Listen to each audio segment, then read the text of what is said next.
Cookery சேனலை பார்த்து யார் வேணாலும் சமையல் பண்ணலாம். ஆனா சுவையான சமையல் பண்றது எப்படி? நான் இதயம் நல்லெண்ணெயில சமையல் பண்றேன். ஆஹா ஓஹோன்னு பாராட்டுறாங்க. நீங்களும் இதயம் நல்லெண்ணெயில சமையல் பண்ணுங்க, பாராட்ட வாங்குங்க. தினம் தோறும் வாங்குவே இதயம். தினமலர் நேயர்களுக்கு வணக்கம். இன்றைய நம்முடைய சிறப்பு நேர்காணலில் நம்மோடு இணைந்திருக்கிறார் டெல்லியிலிருந்து மூத்த பத்திரிகையாளர் திரு ராஜகோபாலன் அவர்கள். என்னென்ன லேட்டஸ்ட் தகவல்கள் அவர் நமக்காக வச்சிருக்கிறாரு, வாங்க அவர்கிட்ட நம்ம கேட்கலாம். வணக்கம் சார், எப்படி இருக்கீங்க? நல்லா இருக்கேம்மா, சௌக்கியமா இருக்கேம்மா. சார், முதல்ல சொல்லுங்க, ஆளுநர் பிரதமரை சந்தித்திருக்கிறார். 3 நாளா அங்க இருந்தாரு. என்ன என்ன என்ன நீங்க ஒரே பரபரப்பா இருந்துச்சு. உண்மையிலே டெல்லியில அவர் என்ன எங்க யார் யார பார்த்தாரு, என்னென்ன பேசினாரு, என்ன நடந்தது சொல்லுங்க. பிரதமரை சந்தித்தார். இன்று காலை 24ஆம் தேதி டியூஸ்டே மார்னிங் பிரதமரை சந்தித்தார். 3-4 முக்கிய விஷயங்களை பேசியதாக எனக்கு கிடைக்கக்கூடிய தகவல்கள் பிரதமர் செயலகத்திலிருந்து கிடைக்கிறது. அவர்கள் இருவரும் பேசும்பொழுது பிரதமருக்கு உதவியாக யாரும் இல்லை, கவர்னருக்கு உதவியாக யாரும் இல்லை. ஆக மொத்தம் கசியக்கூடிய தகவல்கள் என்ன என்று கேட்டால், தமிழகத்தில் இருக்கக்கூடிய மத மாற்றங்கள், தமிழகத்தில் இருக்கக்கூடிய சட்ட ஒழுங்கு பிரச்சனை, தமிழகத்தில் இருக்கக்கூடிய ஒரு போதைப் பொருட்களுடைய ஆலோசனை, இதையெல்லாம் தான் பிரதமர் கேட்டுக்கொண்டு தெரிந்தார். ஆனால் பிரதமர் தரப்பிலிருந்து சொல்லப்பட்டது என்ன என்று கேட்டால், சமீபத்தில் இலங்கை அதிபர் திசநாயகே டெல்லி வந்திருந்த பொழுது என்னென்ன பேசினோம், தமிழகத்தினுடைய பாதுகாப்பு பற்றி பேசினோம். லட்சத்தீவை 85 வருடங்களுக்கு லீஸாக கொடுங்கள் என்று நாங்கள் கேட்டிருக்கிறோம் என்ற தகவல்கள் எல்லாம் புது புது தகவல்களாக வருகிறது. ஊர்ஜிதப்படுத்தப்பட வேண்டும். எனினும் பிரதமர் செயலகத்திலிருந்தும் கவர்னர் செயலகத்திலிருந்தும் ஒரு விதமான ஒரு கசிவுகள் மெல்ல மெல்லத்தான் ஆரம்பிக்கும் என்று நினைக்கிறேன். நாளை மறுநாள் டெல்லியிலிருந்து அவர் புறப்பட்டு சென்னை செல்லும் பொழுது கண்டிப்பாக சென்னையில் ஓரிரு அதிகாரிகள் பேசுவார். குறிப்பாக மத்திய உள்துறை அமைச்சக செயலாளர் நேரடியாக தமிழக டிஜிபியுடனும் தலைமைச் செயலாளரிடமும் திசநாயகாவினுடைய பேச்சு பற்றியும் எடுத்துரைத்திருக்கிறார்கள் என்பதுதான் நான் கேள்விப்பட்டது. இதுதான் சாராம்சம். தமிழகத்தில் மத மாற்றம் என்பது இந்துக்களிலிருந்து முஸ்லீம் கிறிஸ்தவர்களாவது என்பது குறைந்தது 45% அதிகமாகிவிட்டது சென்ற 4 வருடங்களில் என்று ஸ்டாட்டிஸ்டிக்ஸ் புள்ளி விவரங்களை பிரதமரிடம் ஆளுநர் ஆர்.என். ரவி கொடுத்ததாகவும், அதில் சில ஆதீனங்கள் கொடுத்த புகார்கள் மீதும் சொல்லி இருக்கிறார். அந்தந்த மாவட்டத்தில் கண்டிப்பாக தென் மாவட்டங்களில் இந்துக்கள் கிறிஸ்தவர்களாகவும் முஸ்லிம்களாகவும் மாறுகிறார்கள் என்ற ஒரு பயங்கரமான ஒரு செய்தியை எக்ஸ்க்ளூசிவாக நான் தினமலர் நேயர்களுக்கு தர ஆசைப்படுகிறேன். அதுதான் கவர்னருக்கும் பிரதமருக்கும் நடந்த உரையாடல் என்று பெரிய சோர்ஸ் ஆஃப் இன்ஃபர்மேஷன் நான் கேள்விப்பட்டேன். அதே நேரத்துல ஆளுநர் ரவி அவர்கள் மாற்றப்படுவாரா, தமிழகத்துல வேற யாராவது புதிய ஆளுநராக நியமிக்கப்படுவாரான்னு தொடர்ந்து கேள்வி இருக்கு. ஏன்னா அவர் பதவிக்காலம் முடிந்தும் அந்த பொறுப்புல தொடர்ந்து கொண்டிருக்கிறார். எந்த தகவலும் அதிகாரப்பூர்வமா கிடைக்காததுனால மாற்றப்படுவதற்கான வாய்ப்புகள் தெரியுதா? அது குறித்து ஏதாவது தகவல் இருக்கா? அவர் தொடர்வார் என்று தான் டெல்லியில் சூசகமாக இருக்கிறது. தொடர்வார் என்று தான். ஆளுநரை மாற்றப்பட்டு ஏற்கனவே 3-4 மாதங்கள் ஆகியும் அவர் தொடர்வது எப்படி? கிரண்பேடி அவர்கள் பாண்டிச்சேரியில் இருந்து நாராயணசாமி கவர்மெண்ட்டை அகற்றினாரோ, பொதுமக்களிடமிருந்து பாப்புலர் ஆனாரோ, மத்திய அரசாங்கத்தில் இருந்து வரக்கூடிய செய்திகளை எல்லாம் மாநில மக்களுக்கு, தமிழக மக்களுக்கு கொண்டு செல்ல வேண்டும் என்று நினைத்தான் ஆளுநர் ஆர்.என். ரவி செயல்பட்டு வருகிறார். அவர் மாற்றப்பட மாட்டார் என்று உறுதியாக சொல்ல முடியும். தமிழகத்தின் சட்டம் ஒழுங்கு பிரச்சனை குறித்து ஏதாவது பேசப்பட்டதா? ஏன்னா இப்ப நெல்லையிலுமே பகல் நேரத்திலேயே ஒரு கொலை அப்படின்னு தொடர்ந்து நிகழ்ந்து கொண்டிருக்கக்கூடிய சம்பவங்கள், இது குறித்து அப்டேட் ஏதாவது தரப்பட்டதா பிரதமர்? தமிழகத்தினுடைய சட்ட ஒழுங்கை பற்றி தான் பேசியிருக்கிறார் பிரதமரிடம், நரேந்திர மோடியிடம் ஆளுநர் ஆர்.என். ரவி. காரணம், தங்களுக்கும் நினைவிருக்கும் 2024 மே மாதத்தினுடைய பரப்புரையில் பிரதமர் தமிழகத்தில் இருக்கக்கூடிய போதல் பொருள் கலாச்சாரத்தை பற்றி பேசினார். பல படுகொலைகள், இன்க்ளூடிங் 3 உறுப்பினர்கள் கொலை செய்வதை பற்றி கவர்னர் பட்டியலிட்டு காண்பித்திருக்கிறார். இது ஆளுநர் ஆர்.என். ரவி அவர்கள் வாரம் அனுப்பக்கூடிய ஸ்பெஷல் மெசேஜை தவிர தனிப்பட்ட முறையில் சொன்னது இதுதான். இருப்பினும் திராவிட முன்னேற்ற கழகத்தின் மீது ஒரு சில புகார்களையும் வைத்திருக்கிறார் என்று தெரிகிறது.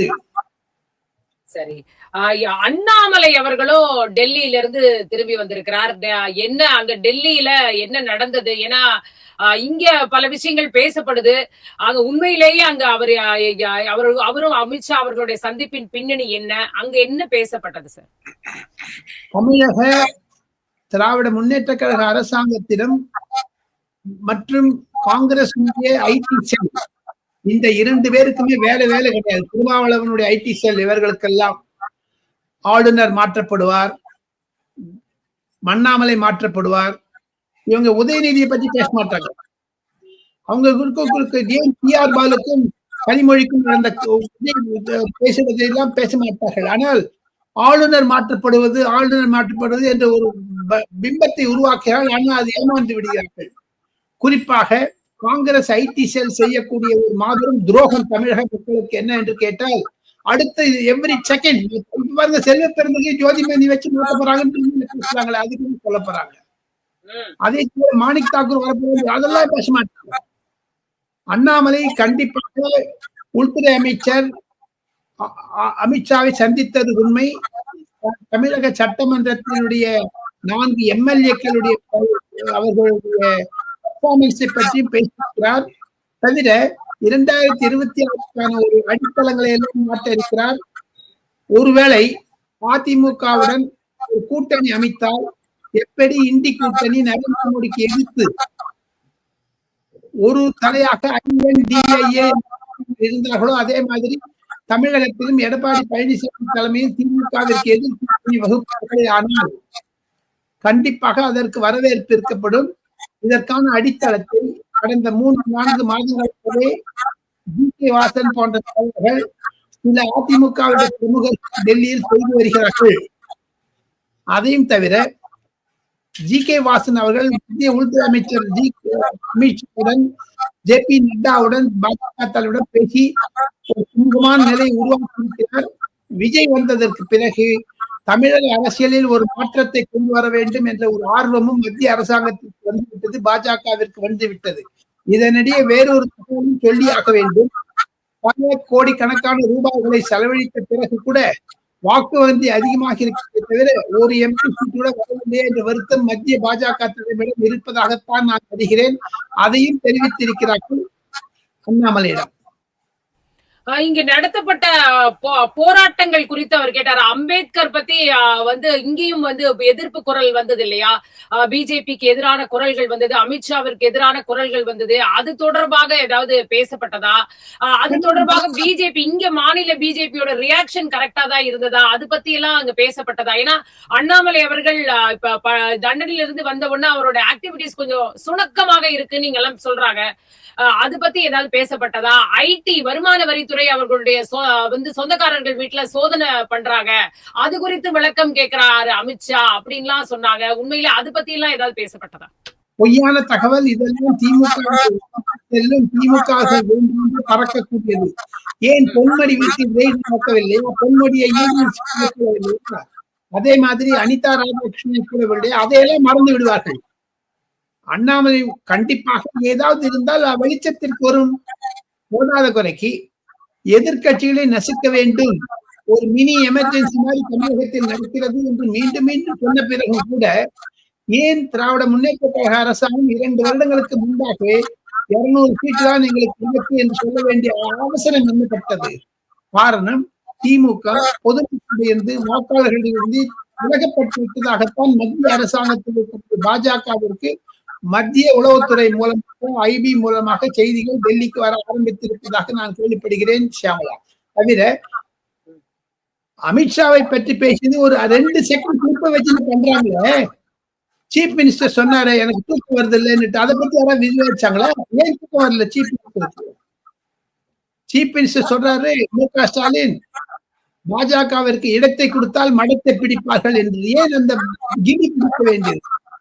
விஜய் வந்த பிறகு திமுகவில் இருக்கக்கூடிய ஜுரம் கண்டிருப்பதான் மத்திய பாஜக நினைக்கிறது. அதற்கான ஏற்பாடுகளை கண்டிப்பாக செய்கிறார்கள். இருப்பினும் அதிமுக பாஜக உறவு வருமா வராதா சூழ்நிலைகள் கூட டிடிவி தினகரன் சென்ற ஒரு 4 நாட்களுக்கு முன்பாக டெல்லியில் அமித்ஷாவை தற்பதாகத்தான் தகவல்கள் கிடைக்கின்றன எனக்கு ஷியாமளா.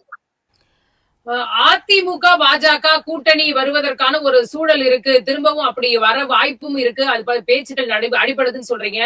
ஆனா இங்க வந்து அண்ணாமலை அவர்கள் ஒரு கருத்தை சொன்ன உடனேயே ஜெயக்குமார் அவர்கள் இல்லவே இல்லைங்கிறாரு. மோடியையும் வந்து எம்ஜிஆர் அவர்களையும் ஒப்பிட்டு அண்ணாமலை அவர்கள் வந்து பேசியிருந்தாரு. ஆனால் இல்ல, அவர் 2 பேருமே ஒப்பிட முடியாது, அவர் இங்கேயோ இருக்காரு இவர் எங்கேயோ இருக்காருன்னு இன்னைக்கு உடனே ஒரு ரியாக்ஷன் வந்து அதிமுக தரப்புல இருந்து ஜெயக்குமார் அவர்கள் தரப்புல இருந்து வருது. சோ பிஜேபி என்னதான் நினைச்சாலும் அதிமுக அந்த நிலைக்கே தயாரா இல்லையோ, அதிமுக கிட்டக்க வரவே விரும்பலையோ அப்படின்ற மாதிரி தெரியுது. உங்களுடைய பார்வையில எப்படி இருக்கு இந்த விஷயங்கள்? 2025 திறந்துவிடும். ஜூன் ஜூலை மட்டும் இது மாதிரியான வதந்திகள் ரூமர்ஸ் பேச்சுங்கள் கேட்டுப்படுமே தவிர ஜூன் ஜூலைக்கு பிறகு ஒரு நிதானம் வரும் தமிழக அரசியல். அது மாதிரி அதை வரை இது மாதிரியான ஹேஷியங்கள் தான் பரப்பப்படும். திமுகவிற்கு கண்டிப்பாக ஆல்டர்னேட் எதிர்மறையாக இருப்பது அதிமுக ஒன்றுதான் என்பதை மத்திய பாஜக புரிந்து கொண்டிருக்கிறது. தமிழகத்தில் அரசியல் மாற்றம் ஏற்பட இருக்கிறது என்பதை எப்படி மகாராஷ்டிராவிலும் ஹரியானாவிலும் பாஜக ஜெயித்ததோ, ஒடிசாவில் ஆட்சியை மாற்றினார்களோ, எப்படி திரிபுராவில் 3வது முறையாக வந்தார்களோ, 7வது முறையாக மத்திய பிரதேசத்தில் வந்தார்களோ, 8வது முறையாக குஜராத்தில் வந்தார்களோ பாஜக, முதன் முறையாக மத்திய பாஜக மதிப்பீடு தமிழகத்தை பற்றி என்ன என்று கேட்டால் கூட்டணி அரசாங்கம் என்பதைத்தான் மத்திய பாஜக வலியுறுத்தி ஜே.பி. நட்டா அவர்கள், ராஜ்நாத் சிங் போன்றவர்கள், நிர்மலா சீதாராமன் போன்றவர்கள் மற்றும் தருண் சுக், அருண் சிங் போன்ற மத்திய பார்வையாளர்கள் தமிழகத்தில் இருப்பப்போ அதைத்தான் கூறுகிறார்கள், இன்க்ளூடிங் பி.எல். சந்தோஷ். அப்படி வந்தால் கண்டிப்பாக தமிழகத்தில் ஒரு குழப்பம் ஏற்படும். அந்த குழப்பம் எப்படி என்று கேட்டால், ஒருவேளை திராவிட முன்னேற்ற கழக தலைமையிலே காங்கிரஸ் அமைச்சர்கள் வந்தால் 60 ஆண்டுகளுக்கு பிறகு முதலியாக காங்கிரஸ் அமைச்சரவையில் இடம்பெறும். அது பற்பல வினைகளை, எதிர் வினைகளை ஏற்படுத்தி நடக்கும் என்று சொல்லுகிறார். ஒருவேளை எடப்பாடி பழனிசாமி ஆட்சிக்கு வந்தால் அதில் விஜய் அமைச்சர்களா இருப்பார்களா, சீமான் அமைச்சர்களா இருப்பார்களா, பாரதிய ஜனதா அமைச்சர், இதெல்லாம் ஒரு வந்துவிட்டு. இதற்கெல்லாம் முன்பாக ஆகஸ்ட் மாதத்தில் 2025 ஒரு காமன் மினிமம் ப்ரோக்ராம் 2 தரப்பிலும் ஏற்படுத்தப்பட வாய்ப்புகள் இருப்பதாகத்தான் என்னுடைய அரசியல் ஞானம் தெரிவிக்கிறது. இதற்கான ஏற்பாடுகளை மத்திய பாஜக செய்து வருகிறது. சரி, நீங்க சொல்றீங்க பல மாநிலங்கள், சொல்லுங்க என்ன சொல்றீங்க? காமன் மினிமம் ப்ரோக்ராம் இல்லாம கூட்டணி வராது. இப்ப கூட்டணி பேச்சுவார்த்தையில் 2 சமயத்திலும் 2 தரப்பிலும் பேசுகிறேன், நடுத்தரமாக இருந்து. உதாரணத்திற்கு துரைமுருகன் அவர்கள் பாட்டாளி மக்கள் கட்சியிடோ அல்லது சீமானிடோ அல்லது விஜயோடோ பேச ஆரம்பிக்கிறார் என்று வைத்துக் கொண்டால் கண்டிப்பாக சூழல்கள் மாறும். விடுதலை சிறுத்தை கட்சி வெளியே வந்துவிடும் என்ற சூழ்நிலை தான் வர ஆரம்பித்திருக்கிறது. டெல்லியில் திருமாவளவன் ராகுல் காந்தியிடம் சொல்லுவது என்ன என்று கேட்டால், விஜயுடன் கை உறவு வைத்துக் கொள்ள வேண்டும், கூட்டுறவு வைத்துக் கொள்ள வேண்டும் என்று. அப்படி பார்க்க போனால் எடப்பாடி பழனிசாமி சொல்வது போட்டு பலமான எதிர்கட்சி ஒன்று விசிகாவுடைய நிலைமை இருக்கும்.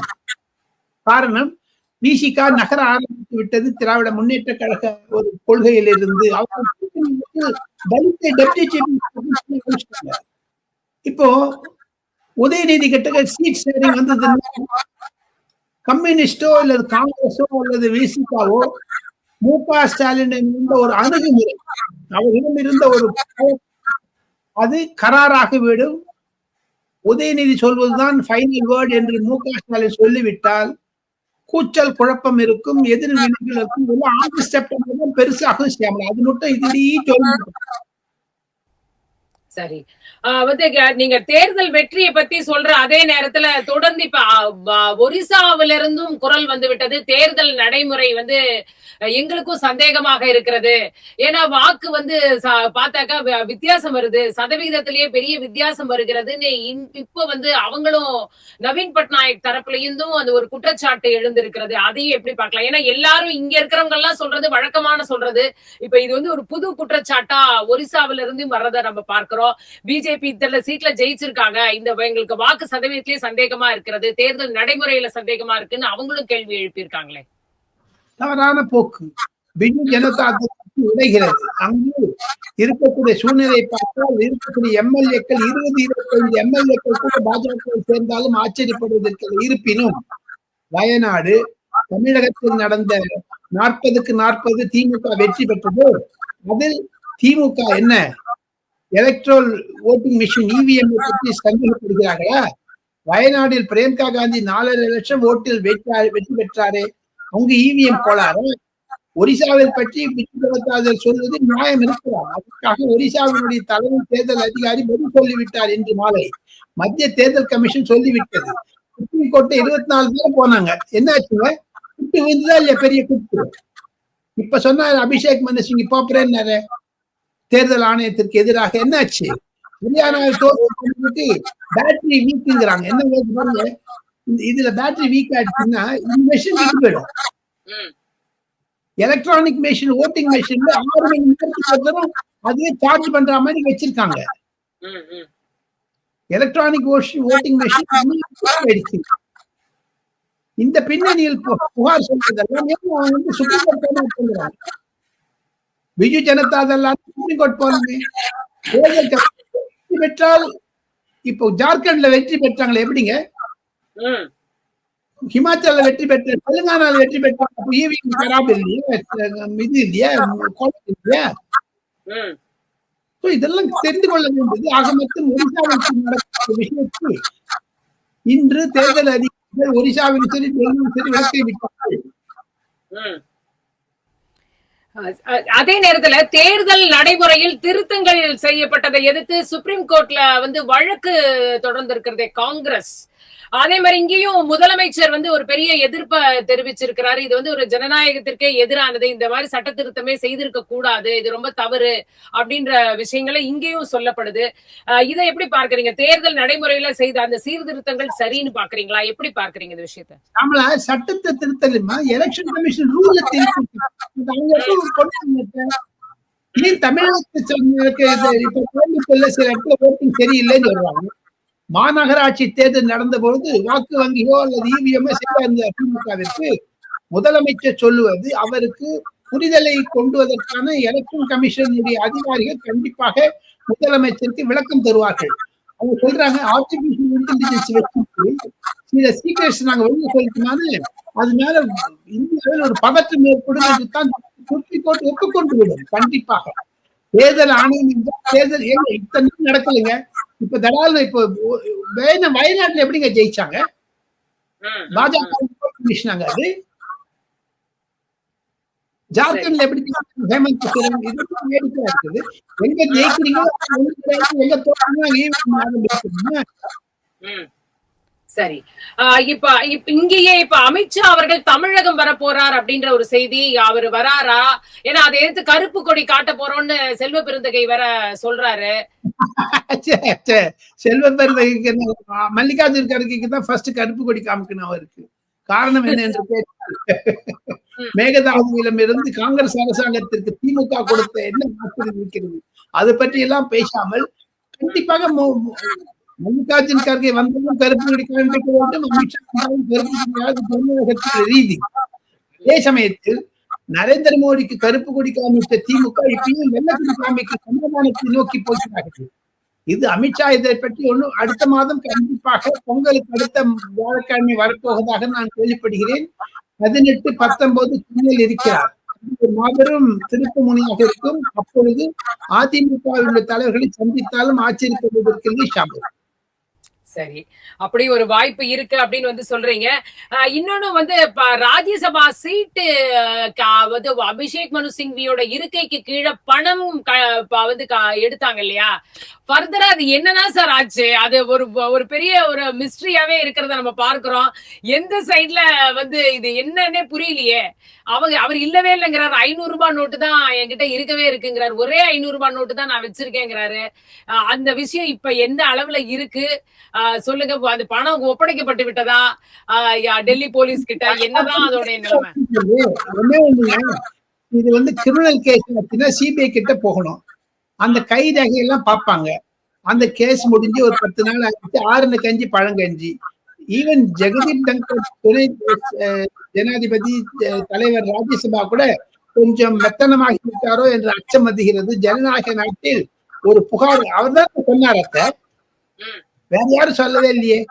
அதே மாதிரி மைய மண்டபம் என்று இருக்கக்கூடிய பாராளுமன்றத்தில் பழைய பாராளுமன்ற மைய மண்டபத்திலும் அபிஷேக் மனு சிங்கி உட்கார்ந்த இடத்தில் 500 அங்கீகரித்ததாகத்தான் போலீசார் சொல்லுகிறார்கள். அது மொத்தம் போராடி பணத்துக்கு போறாரு, பணத்தை கொடுத்துட்டு போறாரு. அவர் பாக்கெட்ல பணம் தான் இருக்குது போல இருக்கு. காங்கிரஸ்காரர்கள் எல்லாம் ஊழல் பேர் வழி என்றதை ஒரு பிம்பம் இருப்பதற்காகத்தான் துணை ஜனாதிபதி அப்படி செய்தாரா, அல்லது ஏன் அதன் மீது எச்சரிக்கையான நடவடிக்கை எடுக்கவில்லை என்று சில புகார்கள் வந்தாலும் பாரதிய ஜனதா கட்சி தலைவர் ஜே.பி. நட்டா அவை தலைவர் அவங்க கூட எங்க வாய மூடின்னு இருக்காங்க. உடம்பியாங்க. அது என்ன அந்த 50,000 5 லட்சமா யாருக்குமே தெரியாது. அந்த பணம் சிபிஐ கிட்ட இருக்குதா, டெல்லி போலீஸ் கிட்ட இருக்குதா, பாராளுமன்றத்தின் யாருக்கு இருக்கு தெரியாது. எப்பவுமே ஒரு ஆக்ட் ஆஃப் கிரைம் வந்தான்னா அது கையால் போட மாட்டாங்க. சில இது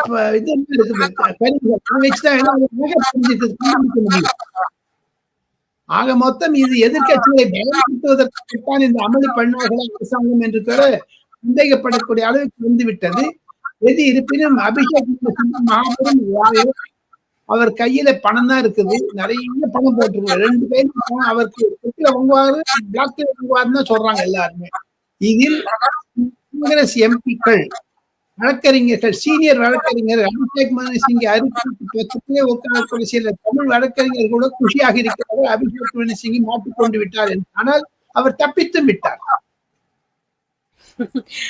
இப்ப இன்னொன்னு நீங்க பேசும்போதே நடுவுல சொன்னீங்க, டி.ஆர். பாலு அவர்களுக்கும் கனிமொழிக்கும் சண்டை. ஆனா அதெல்லாம் கேள்வி கேட்டாங்களா அப்படின்னு. என்ன ஒரு ஜேபிசி கேட்கறதுக்கும் ஒரு வேண்டான்னு சொல்றதுக்கும் அது என்ன? அதை வச்சுக்கிட்டு நம்ம வந்து அவங்களுக்குள்ள கருத்து வேறுபாடுன்னு சொல்லிட முடியுமா? உங்களுடைய பாயிண்ட் ஆஃப் ஆர்டர் தான், நோ ப்ராப்ளம். அதே மாதிரி மத்திய அரசாங்கத்தில் 11:30 மணிக்கு இந்த சட்டத்தை அறிமுகப்படுத்துகிறார் மேக்வால் என்ற சட்ட அமைச்சர். அப்போது கனிமொழி எதிர்க்கிறார். அடுத்த 5 நிமிஷத்திலேயே டி.ஆர். பாலு ஆதரிக்கிறார். ஆதரித்து ஜேபிசில கொடுத்துருங்கன்னு சொல்றாரு. ஆக மொத்தம் கருத்து முரண்பாடு இருப்பதைத்தான் உலகம் காண்பிக்கிறது வெளிச்சம் போட்டு. அதில் கண்டிப்பாக உரசல்கள் இருக்கும், உறவுகள் இருக்கும் கருதுகிறேன். இப்ப அதே நேரத்துல இப்ப தமிழகத்துல இருக்கக்கூடிய டெவலப்மெண்ட்ஸ் எல்லாம் பார்க்கும் பொழுது தொடர்ந்து இப்ப இவ்வளவு நாளா ஆதவ் அர்ஜுனா பேசினாரு அதிகாரத்துல பங்குன்னு. இப்ப வன்னி அரசு கேக்குறாரு 25 தொகுதிங்கிறாங்க. இது என்ன? இதை எப்படி நீங்க ஒரு மூத்த பத்திரிகையாளரா அனலைஸ் பண்றீங்க? என்ன நடக்கிறதா நீங்க ஃபீல் பண்றீங்க? ஆனா திருமாவளவன் சொல்றாரு, எங்களுக்கு தெரியும், எப்ப கேட்டு வாங்கிக்கணுமோ நாங்க வாங்கிப்போம். அது வந்து எங்களுக்கு தெரியும், நாங்க ஒன்னும் அழுத்தம் கொடுக்க விரும்பல திமுக மேலன்னு சொல்றாரு. இந்த விஷயத்த வந்து நீங்க ஒரு பத்திரிகை எப்படி அனலைஸ் பண்றீங்க? சிவராத்திரியின் போது பாம்பு, ஏணி, பரமபத சோபானம் விளையாடுவாங்க. ஒரு காயில ஏறிச்சுன்னா ஏணியில ஏறிடுவாங்க, அடுத்த பாம்புல வந்து டப்புனுக்கு கீழே இறங்கிடும். அது ஒரு கபட நாடகம். அதைத்தான் விடுதலைக்கு சிறுத்தை கட்சி தலைவர் திருமாவளவன் நடத்துகிறார். அதில் ஏமாற மாட்டார் மு.க. ஸ்டாலின் என்பதுதான் என்னுடைய உறுதியான கருத்து. வெள்ள போன்னு சொன்னாலும் போகுன்னு தவிர 25 சீட்லாம் தரவே மாட்டாங்க. ஏங்க 200 சீட் அவங்க கண்டெஸ்ட் பண்ணிட்டு 25 மீதி 9 இருக்குங்க. 9 யாரு கொடுக்க போறாங்க? காங்கிரஸ் கொடுக்க போறாரு. இங்க ஒவ்வொருத்தருமே கொஞ்சம் சில கேள்விகளை எழுப்புறத பார்க்க முடிகிறது. ஒரு வேல்முருகன் ஒரு கேள்வி எழுப்புறாரு அரசுக்கு எதிரா. திருமாவளவன் தரப்புல இருந்து இப்படி எல்லாம் கேள்விகள் வருது. கம்யூனிஸ்ட் தரப்புல இருந்தும் கேள்விகள் வருது. இந்த விஷயத்துல ஹேண்டில் பண்ணது சரியில்லை, இவ்வளவு பேர் பட்டியலினத்தவர் இங்க மரணங்கள் நிகழ்ந்து கொண்டிருக்கிறது, இது ஹேண்டில் பண்ண விதம் சரியில்லைன்னு கொஞ்சம் அங்கங்க ஒரு டிஸ்கண்டென்ட் வெளிப்படுத்துறாங்க. முழுவதுமா எதிர்குரல் அப்படின்னு சொல்ல முடியல, ஆனாலும் ஒரு குரல் இப்போது வெளிப்படுறத பார்க்க முடிகிறது. இது அந்த கூட்டணிக்குள்ள ஏதாவது ஒரு சின்ன ஒரு ஷேக்கையாவது உருவாக்கும் அப்படின்னு நீங்க பாக்குறீங்களா? ஷேக்கி வராதுங்க ஷியாமளா. இது மு.க. ஸ்டாலினுடைய அதிகாரத்திலிருந்து உதயநிதிக்கு இந்த சீட்டு கன்வர்ஷன் போட போகும்போது அதிலிருந்து வரக்கூடிய சந்தேகங்களைத்தான் இப்படி எதிர்கட்சி ஆளுங்கட்சியினுடைய தோழமை கட்சிகள் அவர்கள் மு.க. ஸ்டாலினுடன் பேசுவதற்கு தயார், உதயநிதியுடன் அல்ல என்பது முன்னோடியாக தெரிவிக்கப்படுகிறார்கள். அதுதான் பின்னணி, வேற எதுவும் இல்லை. இவர் சொல்றாரு 12 ஒத்துட்டாங்கன்னா என்ன பிரச்சனை? 234 200 டிஎம்கே கண்டஸ்ட் பண்ண மீதி 34 கம்யூனிஸ்ட் காங்கிரஸ் கொடுக்குங்க. ஆக மொத்தம் இருக்கக்கூடிய நிலைமையை பார்த்தால் கண்டிப்பாக அது உதயநிதியினுடைய இம்பார்ட்டன்ஸ் குறைப்பதற்காகத்தான் திமுக தோழமை கட்சிகள் நினைச்சிட்டு நாங்கள் நேரடியாக பேச வேண்டும் என்ற எண்ணம் அவர்கள் ஒரு சிபிஎம் எம்பி வெளிப்படையாக வெளியில் தனியாக பேசுகிறது. தமிழகத்தை பொறுத்த வரைக்கும் ஒரு எதிர்கட்சியில ஒரு பலம் வாய்ந்த கூட்டணி அமையும் அப்படின்னு நீங்க நினைக்கிறீங்களா? 2026ல 5 முனை போட்டின்றது இருக்காது, வேற மாதிரியான ஒரு கூட்டணி ஃபார்ம் ஆகும் அப்படின்னு நீங்க நினைக்கிறீங்க, அப்படித்தானே சொல்ல வரீங்க? அதுக்கான வாய்ப்புகள் தெரியுறதா? கண்டிப்பாக 2026 பொதுத் தேர்தல் என்பது தமிழகத்தில் மு.க. ஸ்டாலின் திராவிட முன்னேற்ற கழக தலைவருக்கும் நரேந்திர மோடி பிரதமருக்கும் இருக்கக்கூடிய இந்துத்துவா வர்சஸ் திராவிடம், ரைட் ஆர் லெப்ட், இந்த ஐடியாலஜி தான் இருக்குமே தவிர வேறு எதுவும் இருக்காது. கண்டிப்பாக எடப்பாடி பழனிசாமி அந்த கூட்டணி இடம்பெறுவாரே ஆனால் அவரும் இந்த கண்டிஷனுக்கு ஒப்புக்கொண்டாதான் வருமே தவிர இல்லை என்றால் தமிழக கூட்டணி ஆட்சி தான் நடக்கும், எழுதி வச்சிருந்தோம். இப்ப அதே நேரத்துல இந்த அம்பேத்கர் ஃபேக்டர், இப்ப இது அவர் ஒண்ணு சொன்னதை வச்சு இங்க எழுந்த பல குரல்கள், கண்டன குரல்கள், எதிர்ப்பு குரல்கள், போராட்டங்கள் அப்படின்னு இதெல்லாம் ஏதாவது ரிஃப்ளெக்ட் ஆகும்னு நினைக்கிறீங்களா தேர்தல்? கள்ளக்குறிச்சி ரிஃப்ளெக்ட் ஆச்சுன்னு 100 பேர் செத்து போனாங்க, ரிஃப்ளெக்ட் ஆச்சுன்னு 10 நாளான மறந்துடுறாங்க ஷியாமளா. எந்த தேர்தல் வினையாக இருந்தாலும் கடைசி 3 மாதத்தில் தான் தேர்தலுக்கு அழைப்பு தவிர மீதி எல்லாம் ராஜீவ்காந்தி தன்னுடைய அரசாங்கத்தை இழந்தார், விபி சிங் பிரைம் மினிஸ்டர், அது இப்ப யாரா பேசுறாங்களா? அதை தவிர 80-20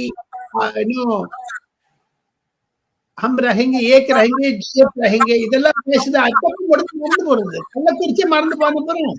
இந்த அமித்ஷா எல்லாம் ஒண்ணு இல்லைங்க. அமித்ஷா ஃபேக் நியூஸ் எல்லாருமே சொல்றாங்க, வேணும்னு கட் பண்ணி போட்டு அதை பெருசு பண்ணி